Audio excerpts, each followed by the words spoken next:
Alhamdulillah wa kafa wa salamun ala ibadihi alladhina astafa. Amma ba'd.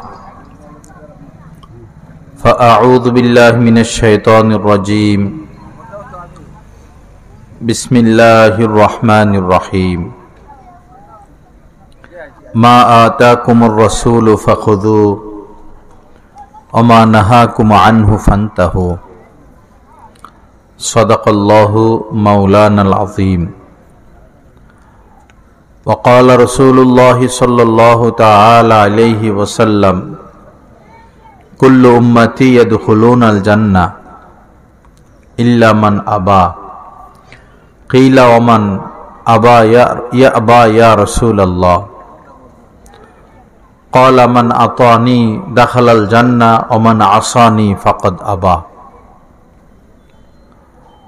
Wa qala Rasulullah sallallahu ta'ala alayhi wa sallam, kullu musawwirin fin-nar.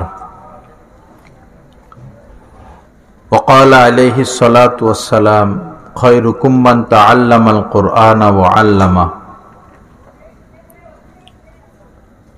Aw kama qala alayhi salatu wassalam, Allahumma salli ala sayyidina wa maulana Muhammad wa ala ali sayyidina wa maulana Muhammad wa barik wa sallim. Astaghfirullah alladhi la ilaha illa huwal hayyul qayyum wa atubu ilayh. আল্লাহ পাক জাল্লা জালালুহু আমাদের সবাইকে মাফ করে দেন, আজকের এই মাহফিলকে কবুল করেন। পুরা এলাকার নারী পুরুষ ছেলে মেয়ে সবাইকে আল্লাহ পাক নিজ কর্মে হেদায়েত দান করেন। আমাদের অন্তরাত্মা আল্লাহ পাক কামিল নূর দান করেন। দুনিয়াতে চলতে গেলে জামা কাপড়ে যেভাবে ময়লা লাগে, অন্তরাত্মার মধ্যেও তদ্রূপ ময়লা লাগে। জামা কাপড়ে ময়লা লাগলে, জামা কাপড় শরীরে ময়লা লাগলে মানুষের থেকে দূরত্ব সৃষ্টি হয়। মানুষ বলে এই লোক অপরিষ্কার অপরিচ্ছন্ন। অন্তরের ময়লা আর মানুষ দেখে না। অন্তরে ময়লা লাগলে, ময়লা বাড়লে আল্লাহর সাথে দূরত্ব সৃষ্টি হয়। অন্তরে ময়লা যত বাড়বে, দিলে কলবে ময়লা যত বাড়বে, আল্লাহ পাকের সাথে দূরত্ব তত সৃষ্টি হবে। হাদিস শরীফের মধ্যে এসেছে, ইন্নাল মুমিনা ইযা আযনাবা কানাত নুকতাতুন সাউদা। মুমিন ব্যক্তি যখন কোনো পাপ করে, অপরাধ করে, গুনাহ করে, তার অন্তর আত্মার মধ্যে কালো দাগ পড়ে।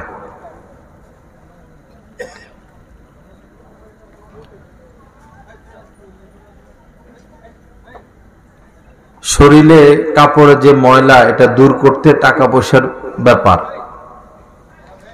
সময়ের ব্যাপার, পারিশ্রমিকের ব্যাপার। টাকা পয়সা দিয়ে সাবান কিনতে হবে, ধুইতে হবে, রোদ্রে শুকাইতে হবে। কিন্তু ময়লার, দিলের ময়লা দূর করতে টাকা পয়সাও লাগে না, অত বেশি পরিশ্রমও লাগে না, এবং সময়ও লাগে না। কিন্তু আমরা এত হতভাগা, পোশাকের পরিচ্ছন্নতার ব্যাপারে আমাদের নজর তো আছে, অন্তর পরিচ্ছন্ন রাখার ব্যাপারে নজর নাই। অথচ সেটা আসল।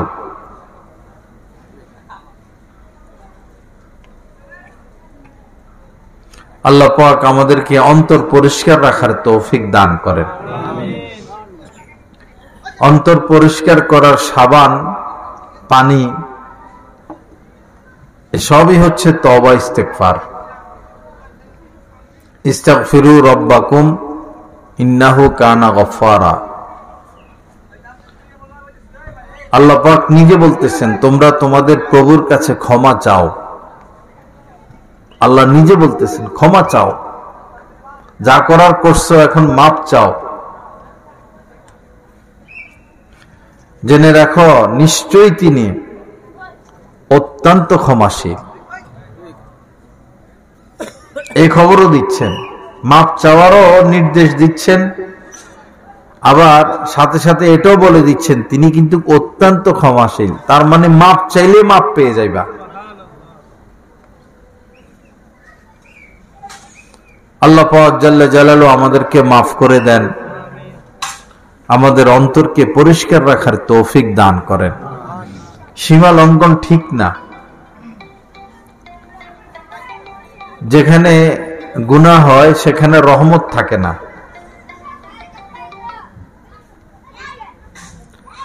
ওয়াজ মাহফিল তো দিন শিখার কেন্দ্র, এখানে এসে মানুষ দিন শিখবে,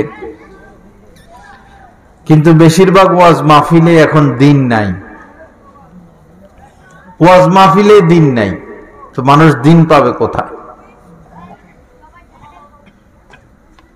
যেমন পানির সমস্যা, সবাই ছুটতেছে যে ওই অমুক জায়গায় একটা পুকুর আছে, সেই পুকুরে পানি পাওয়া যাবে।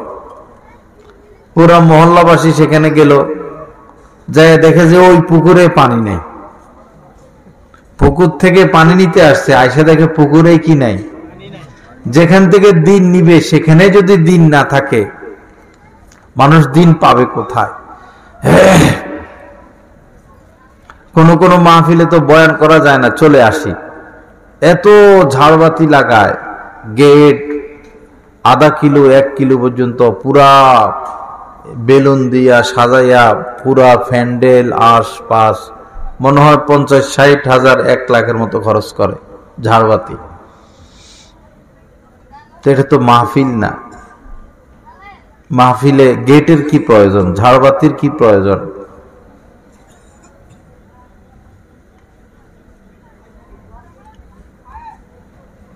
ছবি তোলাকে নবীজি লানতের কাজ বলেছেন, লানাল মুসাফিরিন।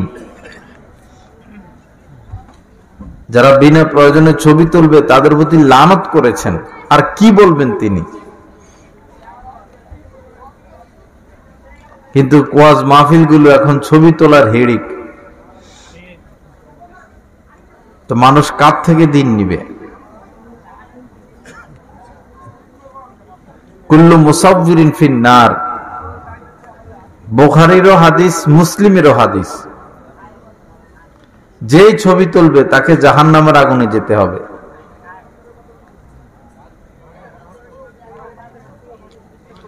যেটা সরাসরি নবীজি নিষেধ করেছেন, সেই ব্যাপারে তো আমাদের ভয় থাকা উচিত, সীমা লঙ্ঘন করা না। শনিবার মাছ ধরতে নিষেধ করেছিল, তো তারা শনিবারে তো ধরে নাই, শনিবারে মাছ আটকে রাখছিল, রবিবারে ধরছে। গজব তো ঠিকই আসছে।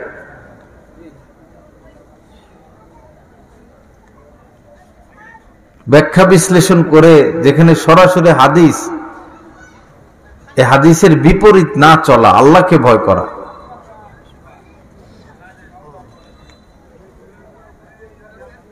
আল্লাহ পাক আমাদেরকে সহি বুঝ দান করেন, আল্লাহর ভয় দান করেন। আল্লাহর ভয় না থাকলে বাবা এটা জিন্দেগি না। সবচেয়ে বড় সম্পদ তাকওয়া।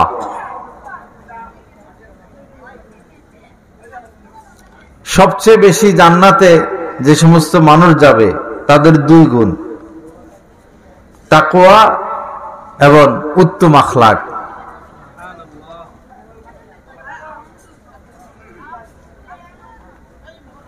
সবচেয়ে বেশি যে কারণে মানুষ জান্নাতে যাবে, এইটা 2 কারণ, তাকওয়াল্লাহি ওয়া হুসনুল খুলুকি।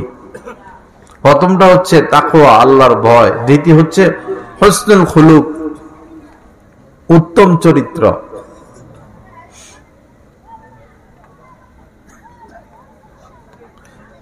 তাকওয়া এবং হুসনে আখলাক সার্বক্ষণিক। 24 ঘন্টা আমাদের দেহের সাথে, কাজের সাথে, চিন্তার সাথে, কথার সাথে, আচরণের সাথে ওতপ্রোতভাবে জড়িত। এই নয় বাহিরে তাকওয়া দেখাইলাম, মসজিদে তাকওয়া দেখাইলাম, ওয়াজ মাহফিলে তাকওয়া দেখাইলাম, স্ত্রীর কাছে এসে তাকওয়া শেষ না, এখানেও তাকওয়া।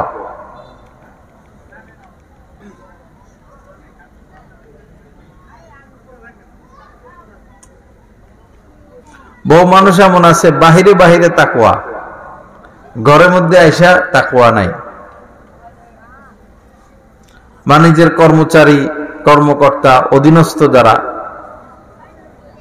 অন্য মানুষের সাথে ভালো আচরণ, আর নিজের অধীনস্থদের সাথে নিম্ন আচরণ,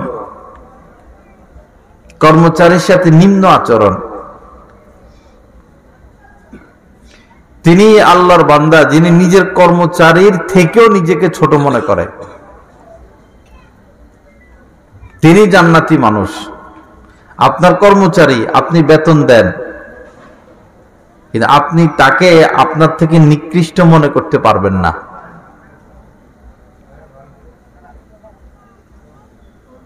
বলা তো যায় না, হয়তো সে মালিক হয়ে যাবে, আপনি তার কর্মচারী হয়ে যাবেন। সে মৃত্যুর সময় তার কালেমা নসিব হলো আর আপনার কালেমা নসিব হলো না। কিয়ামতের ময়দানে সে নাজাত পেয়ে গেল, আপনি ধরা খেয়ে গেলেন। হযরত মাওলানা আশরাফ আলী থানভী রহমতুল্লাহ আলাইহি বলতেন, আমি ফিলহাল নিজেকে জন্তু জানোয়ারের চেয়ে নিকৃষ্ট মনে করি, আর ভবিষ্যৎ চিন্তা কাফেরের থেকেও নিজেকে নিকৃষ্ট মনে করি। এত বড় আলেম মুজাদ্দিদে জামান নিজেকে কাফেরের চেয়ে নিকৃষ্ট মনে করেন। উনি বলেছেন যে হতে পারে ওই বেচারা কাফের, সারা জীবন কুফরি করেছে, মৃত্যুর সময় তার কালেমা নসিব হয়ে গেল, তো সব শেষ। আর আমি সারা জীবন আমল করলাম, গুনাহ থেকে বেঁচে থাকলাম, তাকওয়ার উপরে চললাম, আল্লাহ না করেন যদি আমার ঈমান নসিব না হলো। নিজেকে কাফেরের চেয়েও নিকৃষ্ট একজন আলেম মনে করেন। মদিনায় এক ইহুদি পণ্ডিত,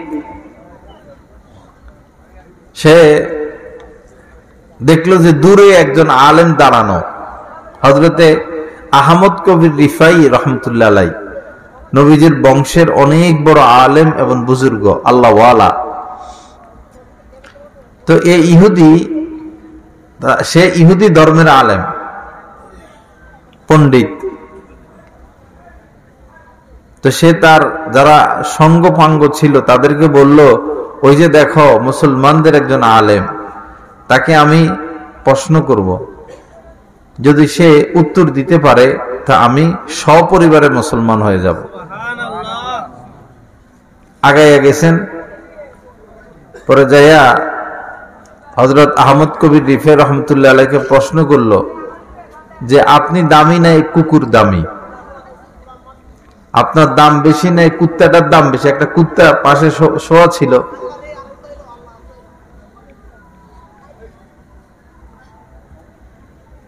তো তিনি তো বড় আলেম, একটু রাগ করেন নাই। আমরা হলে তো যদি এলাকার প্রভাবশালী হইতো আগে একটা বসাই দিত, আগে ঠাস করে একটা বসাই দিত, কি করি তুই আমারে কুত্তার সাথে তুলনা করলি?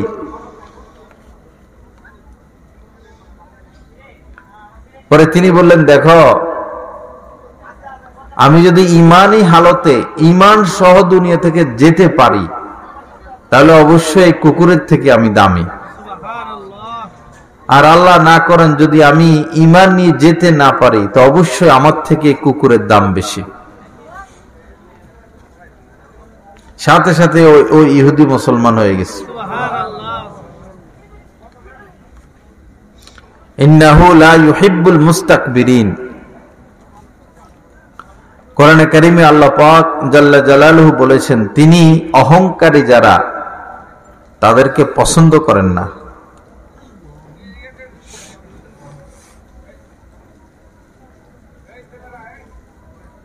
সম্পদ, ক্ষমতা এগুলো একদম অস্থায়ী জিনিস। বৃষ্টি হলে কচু পাতার উপরে কিছু পানি জমে, কচু পাতা আছে না, চিনেন না? কচু পাতা, এটার উপরে কিছু পানি বসে না, পানিগুলো কি স্থায়ী? কচু পাতা পানি গ্রহণ করে না, রাবারের মতো পানি ধরে রাখতে পারে না। সম্মান, মর্যাদা, ক্ষমতা, টাকা পয়সা, এগুলো এই কচু পাতার পানির মতো অস্থায়ী। আল্লাহ পাক সম্মান দিচ্ছেন, আপনি এখন মানুষকে সম্মান দিবেন। আল্লাহ পাক ক্ষমতা দিয়েছেন, এখন আপনি এই ক্ষমতাকে ভিত্তি করে জনগণের খেদমত করবেন, দ্বীনের খেদমত করবেন। আল্লাহ পাক টাকা পয়সা দিয়েছেন, এখন আপনি দ্বীনের পথে খরচ করবেন, অসহায় মানুষের সেবা করবেন। আল্লাহ পাক শরীরে শক্তি দিয়েছেন, বংশীয় মর্যাদা দিয়েছেন, এটার দ্বারা আপনি দ্বীনের খেদমত করবেন। আল্লাহ পাক আপনাকে জ্ঞান বুদ্ধি দিয়েছেন, বিচক্ষণতা দিয়েছেন, আপনি জ্ঞান বুদ্ধি দিয়ে দ্বীনের খেদমত করবেন, মানুষের উপকার করবেন, দেশের জন্য কাজ করবেন।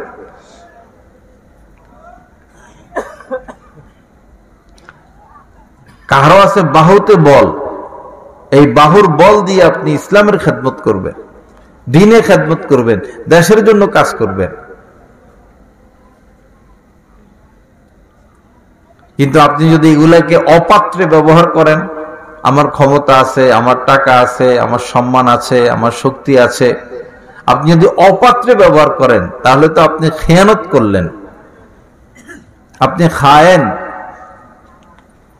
আর যারা খেয়ানতকারী তাদেরকে আল্লাহ পাক পছন্দ করেন না, তাদের উপর বিপদ চলে আসে। হয়তো আল্লাহ পাক সুযোগ দেন, দেখি বান্দা ফিরে আসে কিনা। যখন সীমা লঙ্ঘন হয়ে যায়, পাপ পেকে যায়, তখন সামান্য বাহানায় তিনি ধরে বসেন। এজন্য কোনো ক্ষেত্রে সীমা লঙ্ঘন করতে নাই। কিছু মানুষ আছে স্ত্রীর উপরে বেশি অত্যাচার করে, আবার কিছু স্ত্রী আছে স্বামীর উপরে অত্যাচার করে। কিছু বৌমা আছে শ্বশুর শাশুড়ির উপরে অত্যাচার করে, আবার কিছু শ্বশুর আছে বা শাশুড়ি আছে অসহায় মেয়েটার উপরে অত্যাচার করে। সবগুলোই সীমা লঙ্ঘন। ওয়ালা তা'তাদু ইন্নাল্লাহা লা ইউহিব্বুল মু'তাদিন। আল্লাহ পাক জাল্লা জালালুহু বলেন যে তোমরা সীমা লঙ্ঘন করো না। আল্লাহ পাক সীমা লঙ্ঘনকারীদেরকে পছন্দ করেন না। ফেরাউন সীমা লঙ্ঘন করেছে, তার কি পরিণাম হলো? ঝুলিয়ে রাখছে লাশ। দেখো ফেরাউনের পরিণাম কি। তারা তো আইসা সেজদা করা লাগতো, আর তার রাজত্ব চলে যাবে, এ কারণে শত শত শিশুকে সে জবাই করছে একবারই মায়ের সামনে। মাত্র বাচ্চা হয়েছে, বাচ্চাটা দুনিয়াতে আসলো, ছেলে সাথে সাথে জবাই করছে। সেনাদের পায়ে জুতা আছে না, জুতা দিয়ে মায়া মেরে ফেলছে বা আসার দিয়ে মেরে ফেলছে।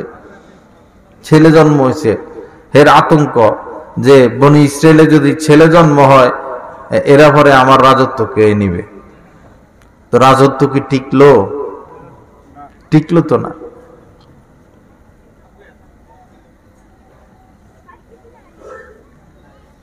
সীমা লঙ্ঘন করতে নাই ভাই।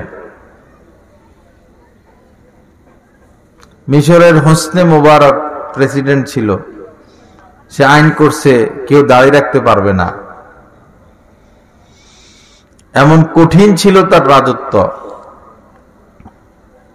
যেই তার বিরুদ্ধে কথা বলতো মর্গের খাঁচা একটা বানাইছিল মানুষের রাখার জন্য, ওই খাঁচা নিয়ে ঢুকাইতো। খাঁচার ভিতরে না বসতে পারে, না দাঁড়াইতে পারে, না শুইতে পারে, এরকম স্টাইলের খাঁচা। কত নির্যাতন যে সে করছে নিজের গদিটা টিকানোর জন্য। আখের আল্লাহ পাক তারে ওই খাঁচার ভিতরে ঢুকাইছেন, নিজেই যাইয়া পরে ওই খাঁচায় ঢুকছে। পৃথিবীর ইতিহাস যারা অত্যাচার করে, জুলুম করে, সীমা লঙ্ঘন করে, তাদের ধরা নিশ্চিত, ধরা খাওয়া নিশ্চিত।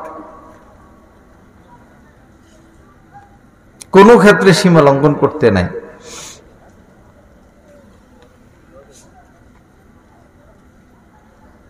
এই যে ছবি তুলতে নিষেধ করা হইলো না, এই ছেলে,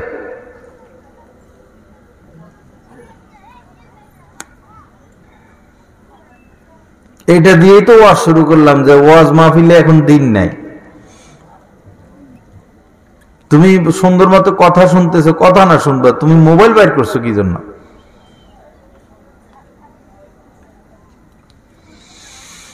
লা ইলাহা ইল্লাল্লাহ। আল্লাহ পাক আমাদেরকে মাফ করে দেন, আল্লাহ পাক সহি বুঝ দান করেন, আল্লাহ পাক আমাদেরকে গুনাহ নাফরমানি থেকে বেঁচে থাকার তৌফিক দান করেন।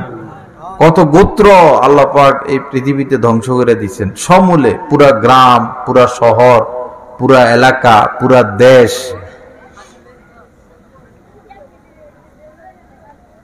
এই যে আটলান্টিক মহাসাগর, এখানে একটা মহাদেশ ছিল, যারা বড় বড় ইতিহাসবিদ তারা এটা বলছেন, আটলান্টিক মহাদেশে একটা মহাসাগর, একটা মহাদেশ ছিল, তার নাম ছিল আটলান্টিস।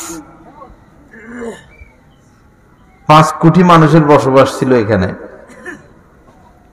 তাদের এত সম্পদ ছিল যে তারা, আমাদের তো রাস্তা পাকা করলে পাশে ইট দেয়, তারা এখানে স্বর্ণ দিত, তাদের ব্যবহৃত জিনিসপত্র স্বর্ণ দিয়ে বানাইতো, কোনো অভাব ছিল না। পরে এদের মাথায় আসছে যে তারা আশপাশ সব দখল করে ফেলবে, তাদের নিয়ন্ত্রণে সারা পৃথিবী নিয়ে আসবে, যেটা আমেরিকা করতে চায়।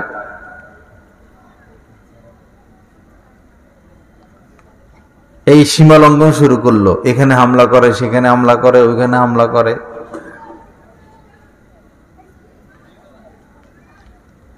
পরে মানুষের চোখের পানি, বদদোয়া আসে না মানুষের,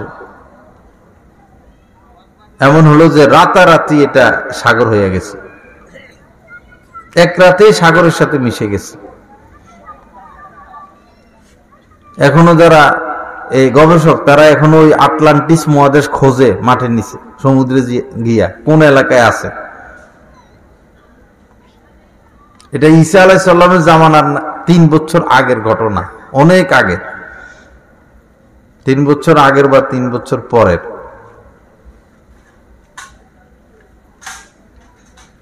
সীমা লঙ্ঘন করতে নেই কোনো ক্ষেত্রে, না মানুষের সাথে, না সৃষ্টিকর্তার সাথে। নামাজই পড়ে না, আল্লাহর নামটাও মুখে নেয় না, বরং উল্টাপাল্টা কথা বলে। সমুদ্রের ঢেউয়ের ঘর্ষণে মানুষ তৈরি হয়েছে এগুলা বলে, বানর থেকে মানুষ তৈরি হয়েছে এগুলা বলে।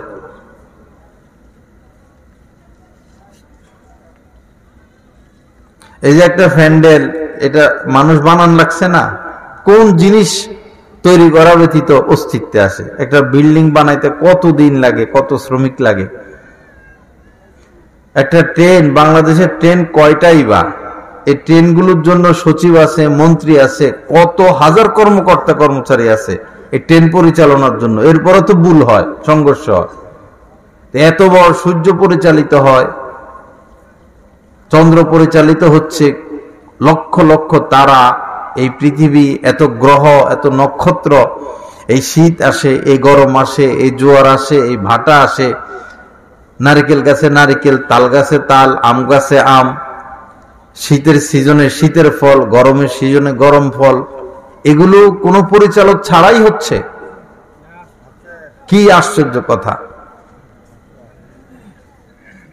এই বৃষ্টি হচ্ছে, ফের রোদ হচ্ছে, ফের আকাশে রংধনু, দুপুরের আকাশ একরকম, বিকেলের আকাশ আরেক রকম, সন্ধ্যার আকাশ আরেক রকম, শেষ রাত্রের আকাশ আরেক রকম, শেষ রাত্রের বাতাস আরেক রকম। এগুলো এমনি হয়, প্রকৃতি কয়ে উড়াইয়া দেয়। গোলাপ যে ফুল গাছ, গোলাপ গাছ দেখতে তো এত বেশি কাটা শরীরে এসে, এই শরীরের ভিতরে তো লাল বলতে কিছু নাই। তারা যদি ছেঁচে ফাড়া আর ফুতা দিয়া বত্তা বানায়, এই গোলাপ গাছের ভিতর থেকে লাল রং বাইর হবে। তো লাল ফুলটা কোথায় থেকে আসলো? কে এই ফুলে আকৃতি দিলেন? একটা কলি প্রথমে বাইর হয়, এই কলির ভিতরে আল্লাহ পাকের কারিশমা চলতে থাকে। এই যে ডালিয়া ফুল, এই ডালিয়া ফুল তো এত বড়, আরো বড় হয়, এত সুন্দর কালার আর আকর্ষণ সেটিং। এই কলিটা একটুক, কেউ মনে করবো না যে একটুক কলির থেকে এত বড় ফুল, বোঝা যায় না কলিটা এতটুকু। এরপরে একটু একটু এমনি বড় হয়, এমনি বড় হয়, এমনি বড় হয়, ওরে আল্লাহু আকবার, এত বড় হইয়া যায়। কার কুদরত? কে সেটিং করলেন? মাথার মধ্যে যে কি নাস্তিকদের বুঝে আসে না।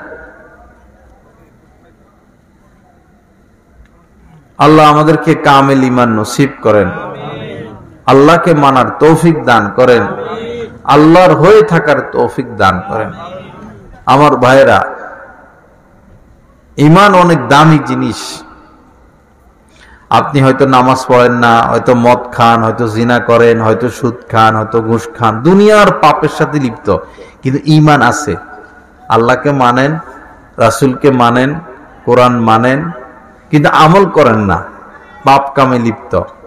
এই অবস্থায় যদি মারা যান, জাহান্নামের আগুনে জ্বলে টইলে হইলেও আপনি একবার জান্নাতে আসবেন, কারণ ঈমান আছে আপনার।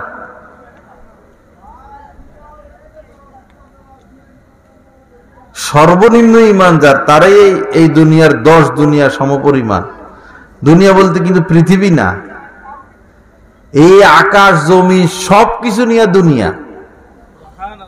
সর্বনিম্ন জান্নাত যারে দিবে, তারাই এই 10 দুনিয়ার সমপরিমাণ জান্নাত। তো মুত্তাকিদের কি উপায় হবে? কিন্তু যদি ঈমান হারা হয়ে আপনি মারা যান, এই যে আমাদের নাস্তিক ভাইরা মানে না আল্লাহকে, নাউজুবিল্লাহ, রাসূলকে মানে না, এইটা বলে এইটা, কোথায় থেকে যে তারা এই সমস্ত কথা পায়। আল্লাহ আমাদেরকে কামেল ঈমান নসিব করেন। ইয়াতাফাক্কারুনা ফি খালকিস সামাওয়াতি ওয়াল আরদি, মুত্তাকিরা আল্লাহ পাকের সৃষ্টি নিয়ে চিন্তা করবে, আসমানের সৃষ্টি, জমিনের সৃষ্টি।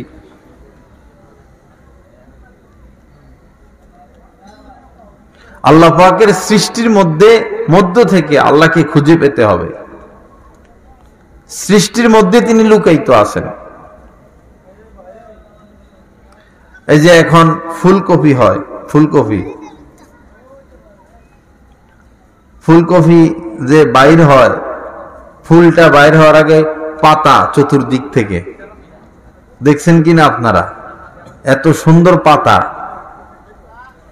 এই পাতাগুলো তো আমরা ফেলে দিব, এটা তো দরকার নাই, তাও পাতাগুলোর এত সুন্দর করে আল্লাহ পাক বানাইছে। এই পাতা হইলো বাউন্ডারি, ফুলটা মধ্যখান দিয়ে একটু বাইর হয়। আল্লাহ পাকের হিকমত দেখেন, যেন ধুলাবালি আইসে এই ফুলের উপরে না লাগে। ধুলাবালি থেকে হেফাজতের জন্য চতুর্পাশে পাতা, এরপরে ফুলটা বাইর হয়। ফুলকে হেফাজত করে আল্লাহ পাক পাতা দিয়া। আমার বান্দা খাবে, ধুলাবালি লাগলে খাবে কেমনে? ফুলকপিটা এমন জাতীয়, ধুলাবালি যদি আগ থেকে পড়ে এটা কালা হয়ে যাবে, নষ্ট হয়ে যাবে। এটা তো বেগুনের মতো না, ধুইলে চলে যাবে।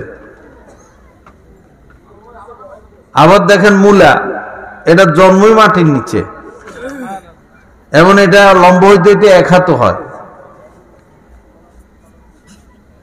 অনেক সময় মূলা এত লম্বা হয় যে পরে গোড়া থেকে উঠে আসে না, অথচ হাল চাষ কিন্তু এতটুকু যায় না, নিচের মাটি অনেক শক্ত।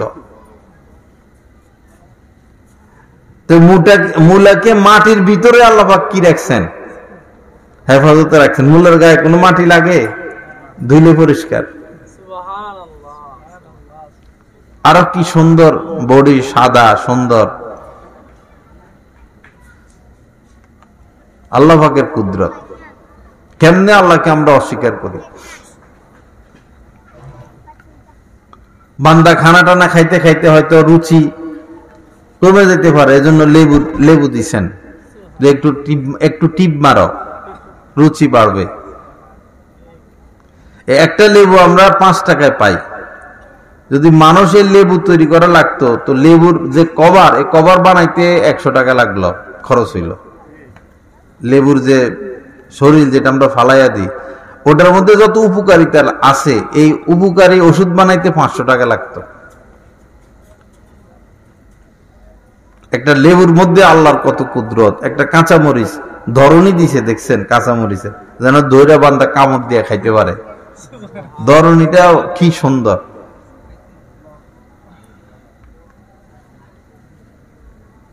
সৃষ্টির মধ্যে আল্লাহ পাক লুকায়িত আছেন।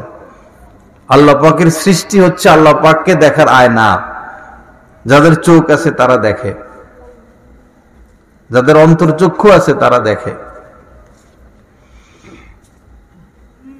আল্লাহ পাক আমাদেরকে কামেল ঈমান নসিব করেন, হায়াতে তাকওয়া নসিব করেন। আল্লাহ পাক জাল্লা জালালু আমাদেরকে সমস্ত গুনাহ থেকে বেঁচে থাকার তৌফিক দান করেন। আমার ভাইরা, কোনো ক্ষেত্রে সীমা লঙ্ঘন না করা, কোনো ক্ষেত্রে না। আপনি একটা মুরগি জবাই করবেন, এখানেও ইসলামের নির্দেশনা আছে, তাকে কষ্ট দেওয়া যাবে না। গরু জবাই করবেন, কষ্ট দেওয়া যাবে না। যেমন আগুনে পোড়া নিষেধ। সাপ ক্ষতিকর, মেরে ফেলবেন। মশা ক্ষতিকর, মেরে ফেলবেন, আগুনে পোড়া যাবে না। মুরগি জবাই করবেন, অবশ্যই ধারালো ছুরি হইতে হবে, বডি ধারালো। গরু জবাই করবেন, ছুরিটা ধারালো, এবং তাকে আস্তে শোয়ানো, ভালো জায়গায় শোয়ানো। শোয়া বেঁধে অনেকক্ষণ ধরে রাখা এরকম না, তাড়াতাড়ি জবাই করে দেওয়া, যেন তার কষ্ট কম হয়। সর্বক্ষেত্রে ইসলামের নির্দেশনা আছে। বান্দা যেন সুখে থাকে, শান্তিতে থাকে, আরামে থাকে। কত কিছু আল্লাহ পাক সৃষ্টি করছেন বান্দার সুখের জন্য,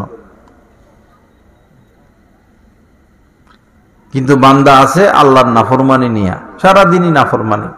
চোখ দিয়ে নাফরমানি, হাত দিয়ে নাফরমানি, কান দিয়ে নাফরমানি, জবান দিয়ে নাফরমানি, সর্ব অঙ্গের দ্বারা আমরা নাফরমানিতে লিপ্ত।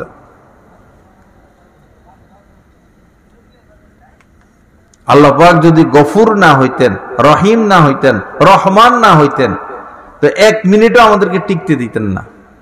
যেই পরিমাণ পাপে আমরা লিপ্ত।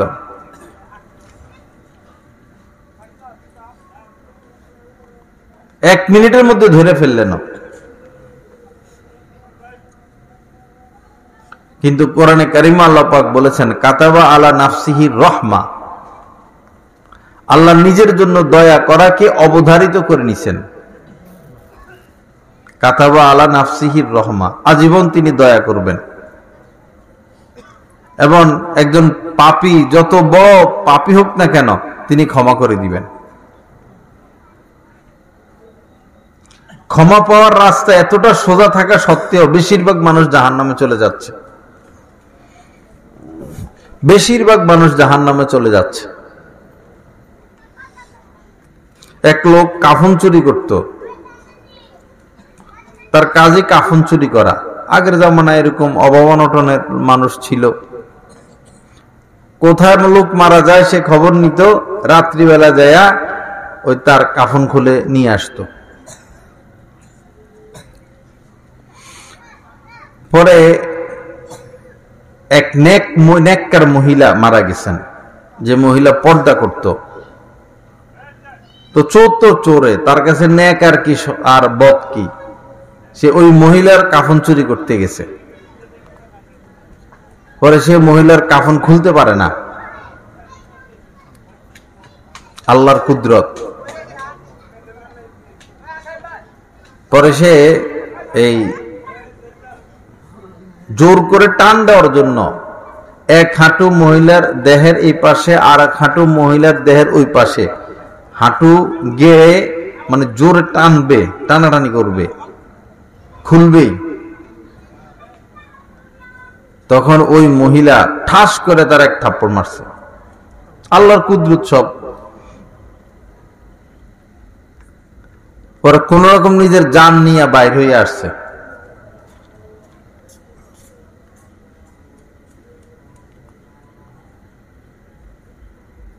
পরে সে সবসময় নিজের এই চেহারা ঢাইকা রাখে রুমাল দিয়া, মুখ কাউকে দেখায় না। পরে ভালো হয়ে গেছে, আর চুরি করে না।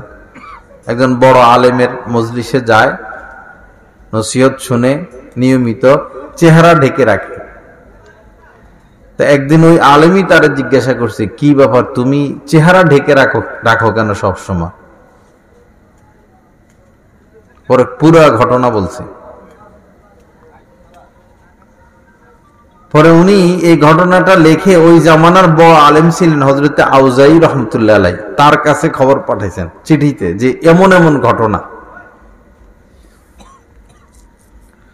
তো হযরতে আউজাহি রহমতুল্লাহ আলাইহি এই ব্যাপারে মন্তব্য না করে তিনি পাল্টা চিঠি লিখছেন যে ওই কাফন চোরকে জিজ্ঞাসা করো, সে যে মুসলমানদের কাফন চুরি করত, মুসলমানদের মাথা কোন দিকে ঘুরানো পাইতো। নিয়ম তো হলো মাথা কেবলা দিকে থাকা, লাশকে কেবলামুখী করে শোয়ানো, চেহারাকে কেবলার দিকে ঘুরিয়ে দেওয়া, লাশকে কেবলার দিকে ঘুরিয়ে দেওয়া, চেহারা কোন দিকে ঘুরানো পাইতো। তো এই চোরকে আবার জিজ্ঞাসা করছে যে তুমি তো বহু লোকের কাফন চুরি করছ, তো মৃত ব্যক্তিদের চেহারা কোন দিকে তুমি ঘুরানো পাইতা? তো সে বলল, আমি তো এই মুসলমানদের চেহারাকে পূর্ব দিকে ঘুরানো পাই, মানে কেবলার বিপরীত। চেহারা তো কেবলার দিকে ঘুরিয়ে দেওয়া হয়, সে চেহারাগুলো পাইতো কেবলার বিপরীত দিকে ঘুরানো। পরে আবার হযরত আউজাই রহমতুল্লাহ আলাইহির কাছে খবর পাঠানো হয়েছে যে এইটা পাইছে, অধিকাংশেরই চেহারা কেবলার বিপরীত। তখন তিনি বলছেন, যাদের চেহারাই কেবলার বিপরীত তারা কেউই ভালো অবস্থায় নাই।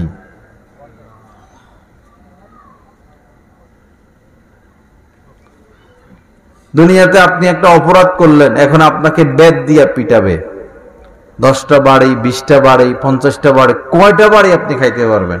100টা বাড়ি, 200টা বাড়ি পিটাইতে আছে। 1 ঘন্টা ধরে আপনাকে পিটায়, 2 ঘন্টা ধরে আপনাকে পিটায়, তো আপনি কতক্ষণ সহ্য করবেন? একদিন 24 ঘন্টা আপনারা পিটাইছে, শরীরে তো এখন আর কিছু নাই, রক্ত ঝরতেছে, এর উপরে পিটাইতেছে। 2 দিন ধরে পিটাইতেছে, আবার ভাতও দেয় না, পানিও দেয় না, কোনো খানাও দেয় না, পিটাইতে আছে 3 দিন, 1 সপ্তাহ ধরে পিটাইতেছে। আপনি আর টিকবেন? এই যে পিটানো আর রক্তাক্ত করা, এটাকে জাহান্নামের শাস্তির থেকে কম না বেশি? জাহান্নামের শাস্তির তুলনায় এটা কিছুই না। সূর্যের সামনে একটা মশা,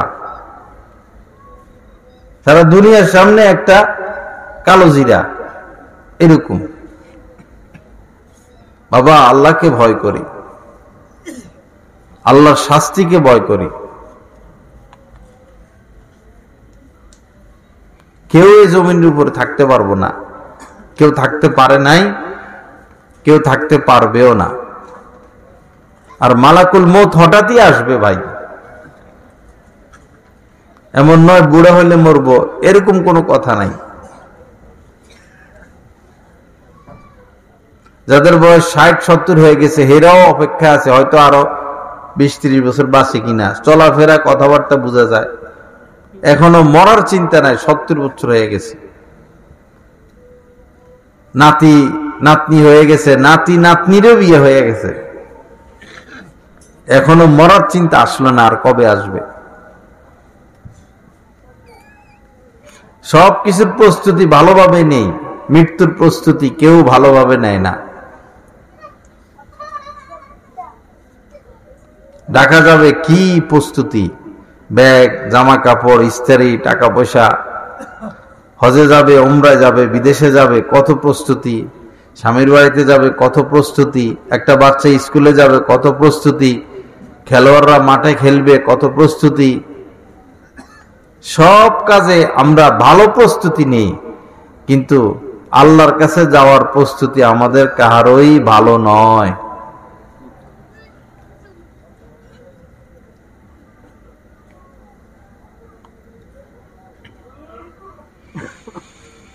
আল্লাহ পাক আমাদের অন্তরে ভয় দান করেন, আল্লাহ পাক গুনাহমুক্ত জিন্দেগি নসিব করেন, আল্লাহ পাক আমাদের সবাইকে হেদায়েত দান করেন। এজন্য বাবা, আখিরাতের দিকে আগানো, সফলতার দিকে আগানো, আর পিছনে না যাওয়া। পাপ করা মানে পিছনে যাওয়া, পিছনে হাঁটা। পাপ না করি, অপরাধ না করি, অপরাধে নিজেকে না জড়াই, অপরাধীদের লিস্টিতে নিজেকে না রাখি, নেককারদের লিস্টিতে নিজের নাম উঠাই। অর্থাৎ গুনাহমুক্ত থাকি, সুন্নত মোতাবেক চলি। দলাদলি, এই ওয়াহাবি, এই সুন্নি, এই আট্রসি, এই মাইজভান্ডারি, এগুলার কোনো প্রয়োজন নাই। এগুলো আমাকে জান্নাতে নিবে না, জান্নাতে নিবে আমার নেক আমল। সব জায়গায় এখন দলাদলি হয়ে গেছে, দল নিয়ে ব্যস্ত। আট্রসিওয়ালারা আট্রসি নিয়ে ব্যস্ত, মাইজভান্ডারওয়ালারা মাইজভান্ডার নিয়ে ব্যস্ত, এতাতিওয়ালারা এতাত নিয়ে ব্যস্ত, সুন্নিওয়ালারা সুন্নি নিয়ে ব্যস্ত, ওয়াহাবিওয়ালারা ওয়াহাবি নিয়ে ব্যস্ত, আহলে হাদিসওয়ালারা আহলে হাদিস নিয়ে ব্যস্ত। ভাই ব্যস্ত তো থাকবো আমরা আল্লাহকে নিয়ে, ব্যস্ত থাকবো দিন নিয়ে। আল্লাহ পাক বলছেন কুনু রব্বানিয়িন, সবাই আল্লাহওয়ালা হয়ে যাও। কেউ তো আল্লাহওয়ালা হয় না, দলাদলি নিয়ে ব্যস্ত। আল্লাহ বলতেছেন আল্লাহওয়ালা হও, আমরা আছি দলাদলি নিয়ে। কার দল কেমনে ভারী করবে, কার দল কেমনে বড় হবে। কোরআনের তো প্রথমে আল্লাহ পাক বলে দিয়েছেন যালিকাল কিতাব লা রাইবা ফি হুদাল লিল মুত্তাকিন, এই কিতাবে কোনো সন্দেহ নাই, এই 30 পারা কিতাব নাজিল করলাম যেন তোমরা মুত্তাকি হয়ে যাও। একবারে শুরুর কথা, ভূমিকা। কেউ বই লেখলে, কিতাব লেখলে ভূমিকা লেখে। আল্লাহ পাক ভূমিকাতে বলে দিচ্ছেন এই কিতাব নাজিল করলাম যেন মুত্তাকি হও। আমাদের চোখ তো ঠিক নাই, শুধু খারাপ জায়গায় চোখ চলে যায়। রাস্তাতে হেঁটে যাচ্ছে, দোকানে টেলিভিশন চলে, এখন টেলিভিশনের দিকে তাকানোর কি দরকার? হয়তো সেখানে কোনো মহিলা আছে, হয়তো কেউ সংবাদ পড়তেছে, হয়তো কেউ নাচানাচি করতেছে। এখন আমি টেলিভিশনের দিকে তাকাইলে তো আমার গুনাহ হয়ে গেল। মেয়েরা হেঁটে যাচ্ছে, আমি কেন তাদের দিকে তাকাবো? জায়গায় জায়গায় মহিলাদের ছবি, উলঙ্গ ছবি, ভালো ছবি, খারাপ ছবি, আমি কেন সেদিকে তাকাবো? আমি তো আল্লাহ পাকের জাতে পাকের দিকে তাকিয়ে থাকবো, আল্লাহর দয়ার দিকে তাকিয়ে থাকবো। এই ভয় আমার মধ্যে থাকবে যে আমার দ্বারা যেন কোনো গুনাহ না হয়, সুন্নত না ছুটে, গুনাহ না হয়, সুন্নত যেন না ছুটে। কোন কাজকর্ম আমরা দিল দিয়ে সুন্নত মোতাবেক করি না।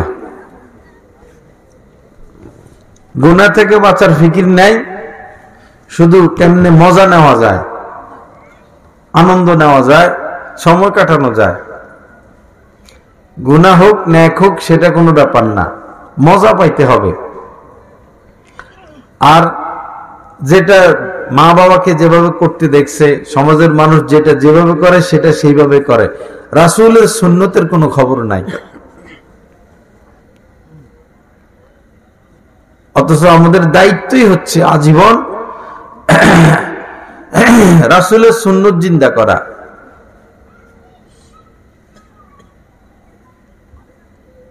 রাসূলের সুন্নত, আলাইকুম বিসুন্নতি, নবীজি বলেছেন তোমাদের উপর দায়িত্ব, তোমরা আমার সুন্নত মোতাবেক চলবা।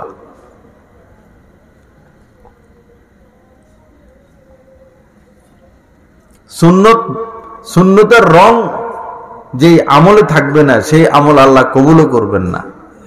কেউ যদি আল্লাহর ওলি হইতে হয়, রাস্তা একটা, নবীজির সুন্নত ধরা।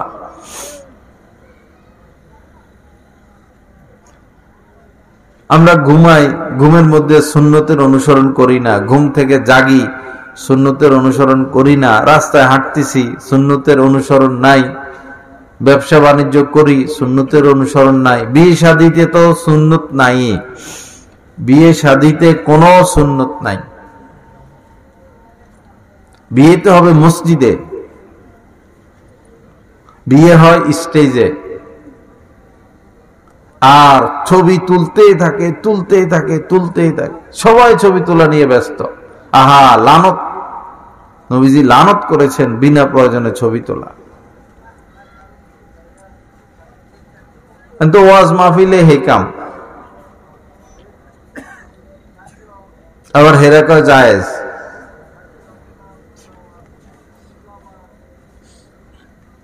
এরপরে পর্দা নাই,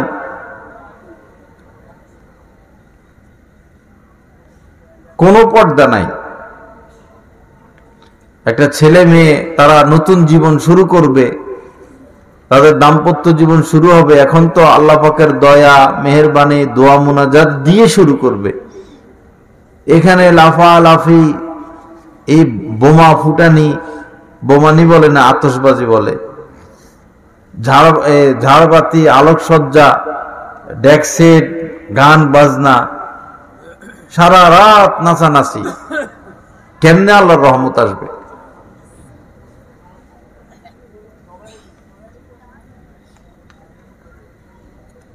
পরে কিছুদিন পরে দেখা যায় ছেলের সাথে মেয়ের মন বসে না, মেয়ের সাথে ছেলের মন বসে না, বাচ্চা হয় না, এই সমস্যা সেই সমস্যা ওই সমস্যা। সমস্যা তো আমরা সৃষ্টি করি, সমস্যা আমরা ডেকে আনি। হুজুর আসছে? বসেন, এখানে বসেন, বসেন। আমি অপেক্ষায় আছি, আসে না কেন?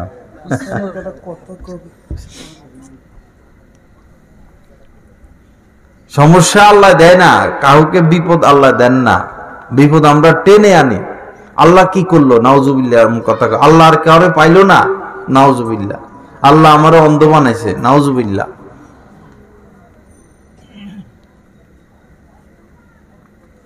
সবার ছেলে বিদেশ যাইতে পারে, আমার ছেলেটা কি হইলো? আল্লাহ কি করলো? নাউজুবিল্লাহ। এগুলো বলা যাবে না, এগুলোই বলে মানুষ। বিপদ টেনে না আনি ভাই। যত বংশ গোত্র গ্রাম আল্লাহ পাক ধ্বংস করে দিয়েছেন। কেন ধ্বংস করেছেন? আল্লাহ পাক বলেছেন ফাআহলাকনাহুম বিদুনুবিহিম, তাদের পাপের কারণে তাদেরকে আমি ধ্বংস করেছি। ফাইন্না বিল মাসিয়াতি হাল্লা সাখাতুল্লাহ, নাফরমানের কারণে বান্দার উপরে আল্লাহ পাকের ক্রোধ আসে। ক্রোধ মানে গজব আসে। নাফরমানি ছেড়ে দেই। সর্ব জায়গায় সুন্নতের অনুসরণ, সর্ব জায়গায়। দুই জিনিস মনে রাখলে হবে পুরো বয়ানের সার নির্যাস, গুনাহ যেন না হয় আর সুন্নত যেন না ছুটে। গুনাহ করব না, তাকওয়ার উপর চলবো, আর সর্ব কাজ সুন্নত মোতাবেক চলবো। আল্লাহ পাক জাল্লা জালালু যা কিছু আলোচনা হলো, নিজ কর্মে আমাদের সবাইকে এই কথাগুলোর উপর আমল করার তৌফিক দান করেন। ওয়া আখিরু দাওয়ানা আলহামদুলিল্লাহি রাব্বিল আলামিন ওয়া সাল্লাল্লাহু আলান নাবিয়িল কারীম। হযরত আসছেন, ইনশাআল্লাহ আমরা বয়ান শেষ করে ইনশাআল্লাহ আমরা যাব। মাশাআল্লাহ। আল্লাহ।